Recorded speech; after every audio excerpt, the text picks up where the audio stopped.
one question, how? All of these things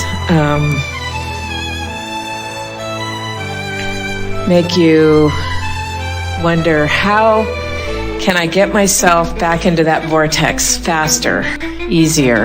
Well, the thing is, you can't from that question frame point of view, because the question, how can I get to a place that I'm not faster, just really causes you to dig in where you are. That's that what is-itis that we were talking about. It's just shouting, here's where I am and I don't want to be, here's where I am and I don't want to be, here's where I am and I don't want to be, here's where I am and I don't want to be, don't want to be, don't want to be, don't want to be, don't want to be. And the vibration is just so rampant that you can't be anywhere other than there.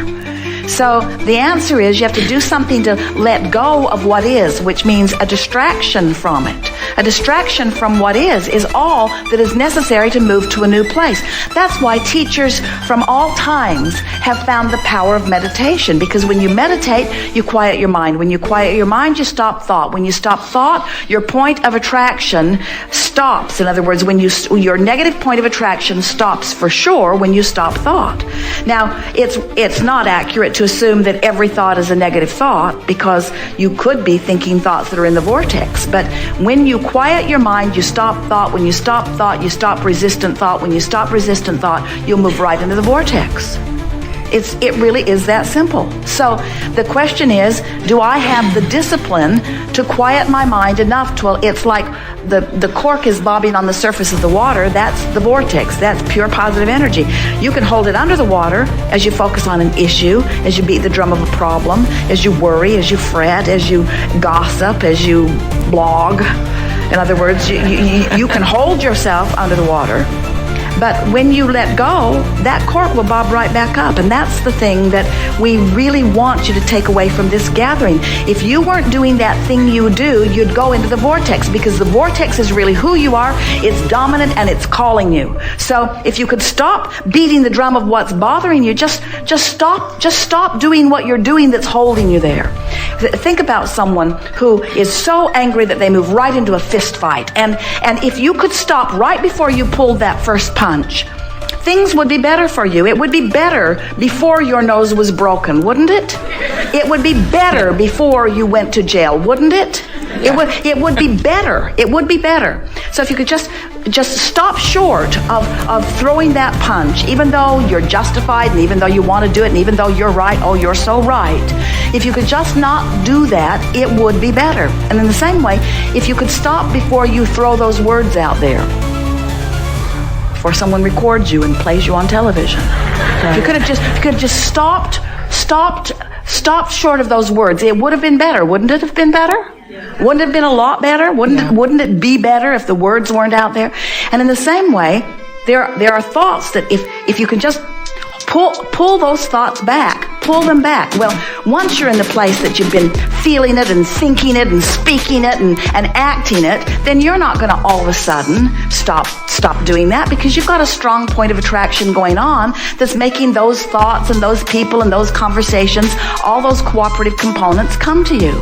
But if you quiet your mind, if you get distracted, if you meditate, if you listen to music, if you pet your cat, if you put your feet in the warm water, if you take a walk on the beach, if you take a walk, if you watch a bird in flight, if you run with your dog, there are all kinds of things that you can do, you know it, that distract you from that resistance, and you always feel better when the resistance stops. You just haven't been putting two and two together. You haven't been associating the absence of this negative conversation with the improved way that I feel. But once you start making that association, then you deliberately quiet your mind and you feel a little better, and you deliberately quiet your mind and you feel a little better. You stumble into the vortex and you milk it a little longer, and before you know it, you tip the balance. The balance of your vibration tips significantly enough that it's more likely for you to feel good than bad. It really is that simple. And we think that the personal decision in terms of action that would augment this understanding, make it the easiest to apply, would be to decide that I'm going to do more of the things that feel better when I do them and do fewer of the things that don't feel good when I do them. Now, action isn't the answer, but it might be a starting place. The way it really works is we talk about pull the fists in and pull the words in and pull the thoughts in.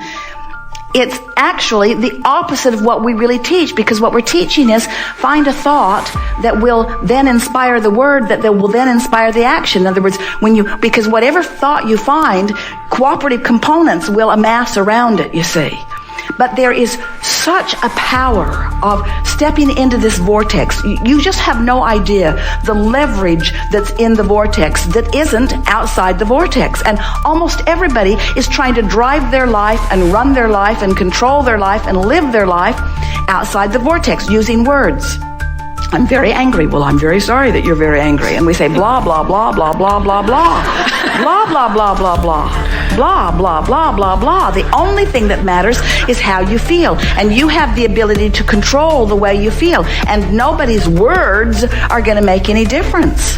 Nobody's words are going to make any difference. It's your vibrational shifting that makes the difference. So what we're really talking about is, what can I do? How can I find? You said how. What can I do? Anything and everything that gives me more airtime in the vortex. And we say, these are the steps. First, accept the reality of this vibrational reality. And we know the reality that's manifest, it's compelling. You can see it and hear it and smell it and taste it and touch it. It's reality. It's real. Others even agree about large parts of it. It's reality. But there is a vibrational reality that is real time. This is where it's at. The vibrational reality in this vortex, this is really present tense. Your sense of time, your sense of now is, we want you to feel the nowness of your energy, the nowness of how you feel, the nowness of the relationship between you and you, the nowness, because everything is about that juncture where you meet you. And if you meet you and you feel ornery, the meeting's not going well, because you're vibrating over here all full of resistance, and yet you cannot separate from who you are. You cannot ever break loose of this vortex. And so everything that you're feeling is about your relationship with this ever improving good feeling vortex that is really you. You feel wonderful. You are on fire with ideas and with worthiness and with love and with knowledge. That's who you are. And when you're hanging around out there beating the drum of something that doesn't allow the fullness of that, you feel the personal deprivation of being who you are, you see. So the first thing in the how is accept the validity of this vortex, of this vibrational reality. Do you know it's Sunday in Australia? How weird is that? What's wrong with them? Jerry and Esther were over in Australia, and they would call the office and they said, well, we're living your tomorrow and it's really good. You're going to like it when you get here. But of course, while that was fun to think about, it wasn't accurate, because it was all happening now. Whether it was San Antonio or Sydney, Australia, or whether it is physical or whether it is non-physical, it is all happening right now. So the source within you is pulsing right now, loving, knowing, worthy, knowing, loving, worthy, pulsing right now. And you, whether you know it or not, or whether you like it or not, are having a vibrational relationship with that. And if you're doing anything too far from that, you feel awful. And the closer to that you are hopeful, the better you feel. So if you hang around in a hopeful stance, the vortex will take you in and make a believer of you.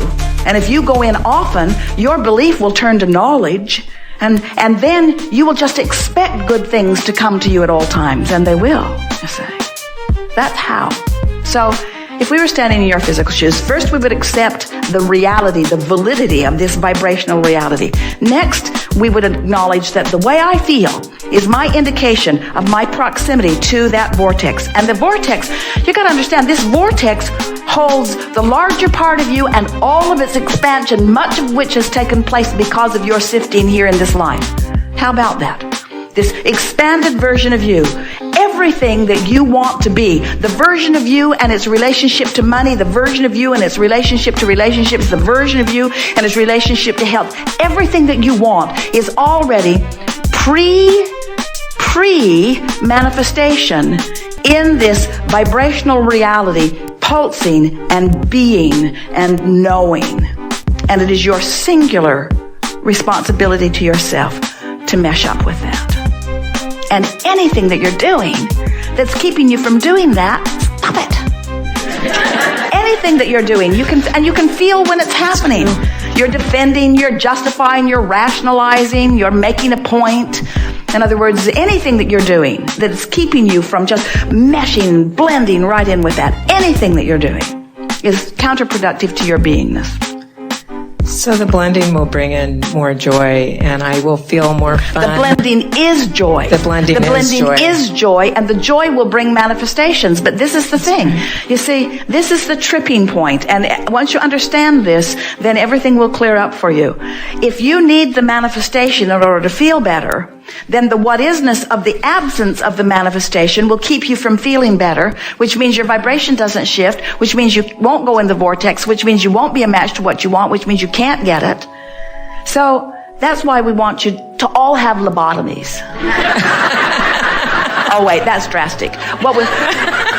But if you could just release more and more of those negative thoughts. But so you say, all right, I'm going to take Abraham at their word. I'm going to stop thinking those negative thoughts.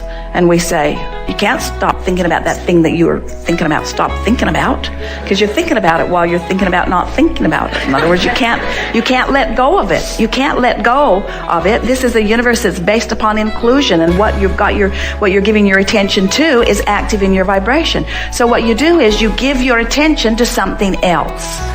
This morning, Esther focused on, it was really interesting. Their suite is right overlooking the bay. And so Esther could hear an airplane. She could hear big airplanes, and she could hear a small airplane. Off in the distance, she could hear cars, and the sound of the cars sort of changed depending upon what vehicle was near the hotel.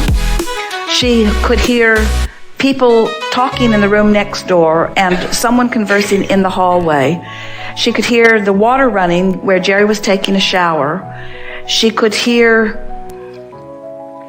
an occasional bird making a sound. All of these sounds. It was interesting to hear the collage of sounds. And she reached for the sound. She assumes it is something in the air conditioning in the hotel that she isolated as the only constant that she could find. Because the birds came and went, the cars came and went, even the shower was coming and going, the conversation was coming and going, but there was a constant that she discovered in the drone of some machine somewhere in the building, and as she focused on it, she realized that it was unchanging. And so she gave her undivided attention to that and went right into the vortex. In other words, it was a visceral feeling. She actually felt her body swept away into this energy of well-being, because in the absence of because Esther could not now hear this. This is the point that we're making. It's not that the bird wouldn't take her into the vortex, or the shower water wouldn't take her into the vortex, or any of those. She could have focused on anything. The point that we're making is, of all those sounds, it required focus in order to isolate one. And in that, not much focus. In other words, it wasn't like learning a computer program. It wasn't like learning another language. But it did keep her from thinking about the hotel room being switched. It did keep her from thinking about something else that she might be worried about. In other words, you just can't focus upon something that you're deliberately focusing upon without all other things that you've been focusing upon stepping into the background. And so when your attention steps into the foreground and it is non-resistant, now you have, maybe without even knowing it, become an in-the-moment, real-time, cooperative component to all this stuff that's in your vortex. So now, ideas that have been there all along that would serve you extremely well, that you didn't have access to before because you were beating the drum of something that was on a whole different vibrational frequency, you now have access to that.